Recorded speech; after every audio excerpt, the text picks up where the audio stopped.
That's pretty cool. We do get to play against my buddy Joe. He's guested on stream a couple times. We've chatted over Skype about limited strategies.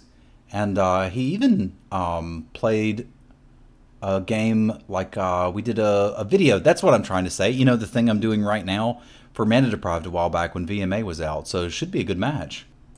Joe said you beat your opponents pretty quickly. I'm scared. And I described my deck as a tasty ham sandwich. I have been watching too much MJ. Would you like to play first? I would, Moto.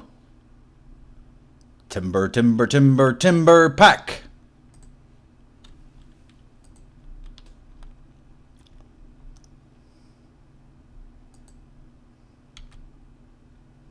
Now I'm screwed because you're a humble guy, he says. Joe's a good dude. Joe's a super good dude.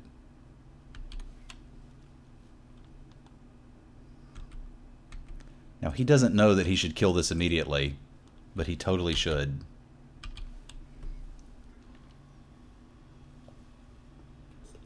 He may be one of the guys smart enough to do it or hold up mana to do it. But if he doesn't, yeah, he did. That was a pretty smart play. But don't worry, I got more wolves.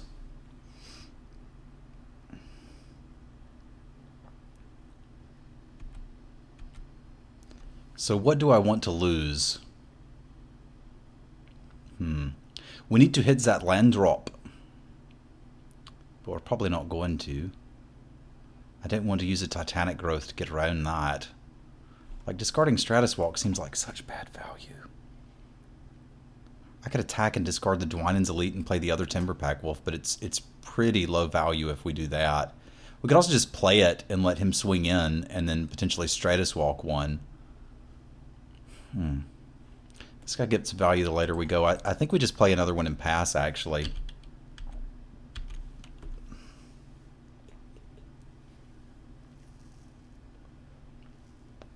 Now he Reave Souls.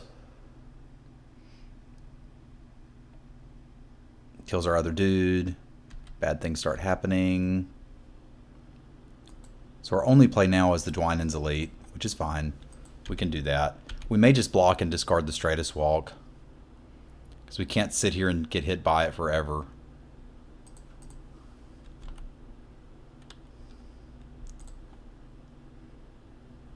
Like, we just need to hit 2 drops, which the deck is full of, or lands, which will allow us to eventually play the Naturalists and presumably get rid of the enchantments he has.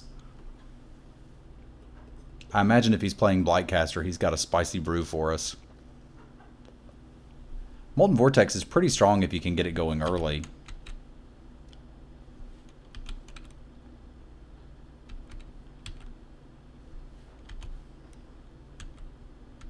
Ah, yay, double. Well, maybe he'll play an enchantment and we can get some value. He knows we don't have anything now, so I can F6. Like, the chance I want to Titanic Growth his dudes is relatively low. Not gonna lie when I say land would be a good draw here, but Orchard Spirit will accept. It's probably gonna die, I would presume.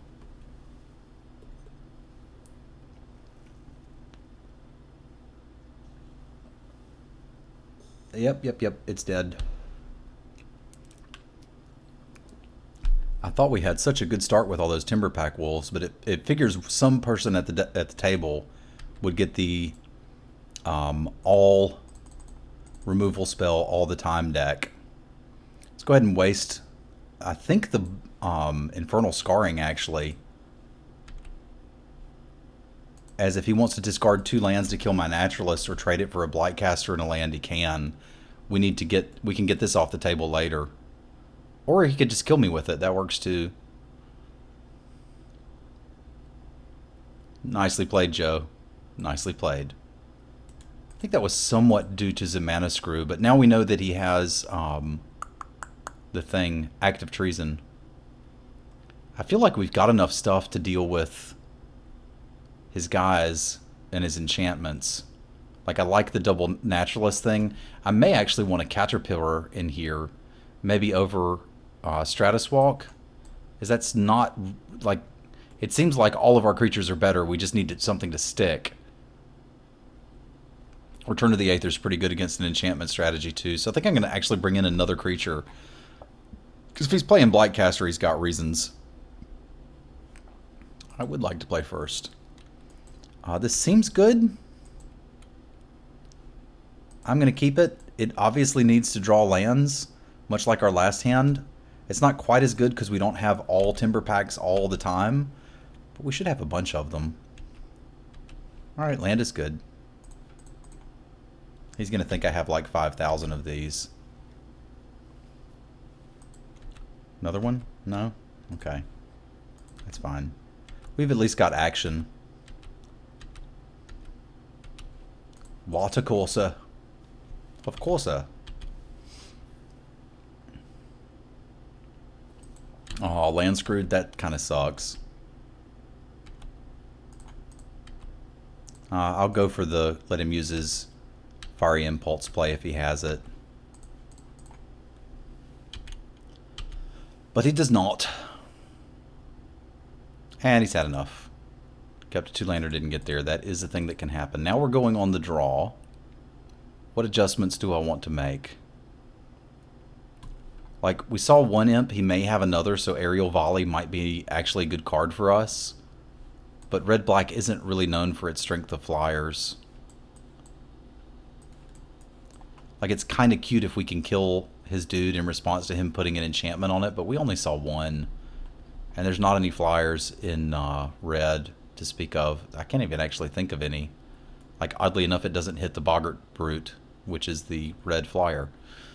Is there a chance I won't Send to Sleep? No, I don't have enough spells to ever do anything with it. Hitchclaw Recluse? Nah, we're good. Run it back.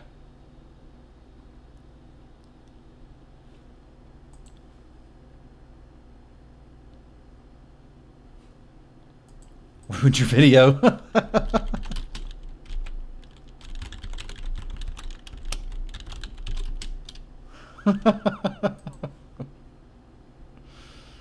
Again, big fan of Joe. Super cool dude. Alright. So the question we ask ourselves about whether we can keep our hand or not is, does it have a Timberpack Wolf? And this one does, so we can keep it.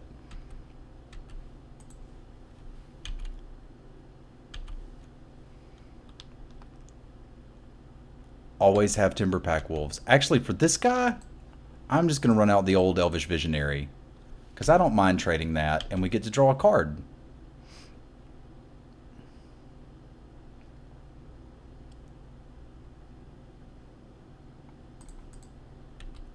Like, yeah, he gets a little bit of value, but you know what? So do we. If I wait and play both of them at once, we get such value against his thing.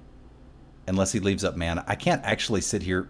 Do I just play the Yeva's Force Mage of Sadness and then try that play next turn so he can't, air quotes, get them? I actually think I do. This is a tough one for me. But like, it's going to be tough to get value out of him anyway. And if he taps out his red mana, I can just slam both Timberpack Wolves, and they're all of a sudden 3/3s that are threatening. If he doesn't, we can play like a Pharika's Disciple or a Llanowar Empath. I think I like the Disciple better. So we'll start there, and then just wait for him to tap out a red to get the Wolves going.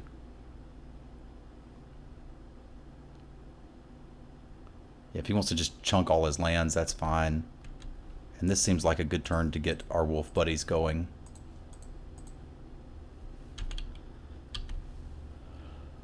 Because he's going to have a couple cards here to get us. That's a start. But we could easily scry into another one with the Empath and play it.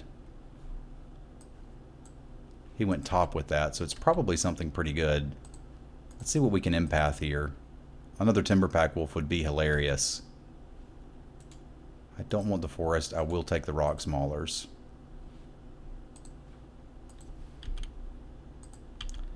I wonder what you scry to the bottom if you've got a Molten Vortex in play. Like, don't you just keep lands? And then Tuco Husk, eh? We're clearly not going to use Wild Instincts. I think we just swing with the team.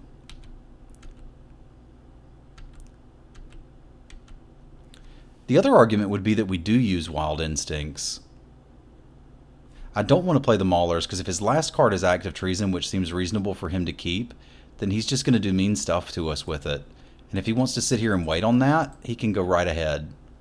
And I'm tapping a blue because I'm paying extra for that Orchard Spirit. I probably should have kept that in hand in case he draws the discard thing. But if he wants to Active Treason a Timberpack Wolf and hit me, you know, go ahead, buddy.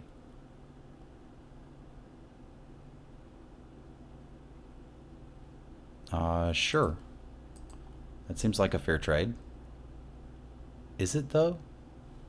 He's at 14, I'm at 20. Do I care? Well, yeah, if that ever resolves, bad things start to happen to me. Let's just go ahead and take it. Double Wild Instincts when he doesn't have anything up. Yeah, let's just get this off the table.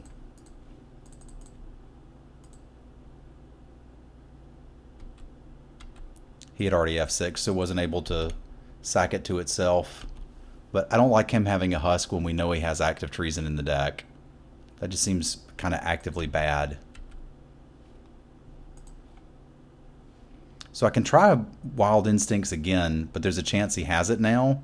So I don't think I actually like that. I think now's the time we go for the Maltas. Like, just a land in hand foils that play pretty heavily.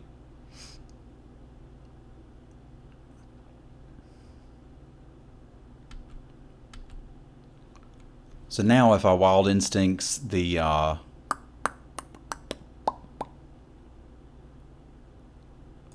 if I Wild Instincts this guy, he's got to discard 2 lands which he doesn't have to stop it. And then I can attack freely because I'll basically be a 4/4. I think I like this line.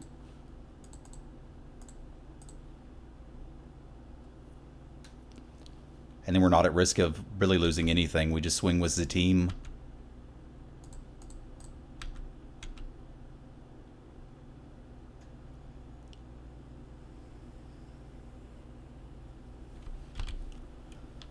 If his last card's a land, he can kill this, but he's still facing down a Mauler plus this guy. Yeah. I feel like we're in pretty good shape here. Burn me for 2. I like it. Alright, let's finish this one off. Alright, so that'll do it for the video. Going to chat with Joe for a minute. Appreciate you guys tuning in. Don't forget to check out the streams from me as well as the other members of Strictly Better Gaming, because it's more than just a YouTube channel now. You can watch me, Simulan. You can watch Dave, DSA Villain. You can watch the infamous Martin Brunet, me in a canoe, or the amazing Josh Frankel, coincidentally the man who taught me how to draft Soulbush 1 on Strictly Better Gaming Twitch streams. So we'll see you there, and see you back here for more videos soon. Thank you for watching, folks.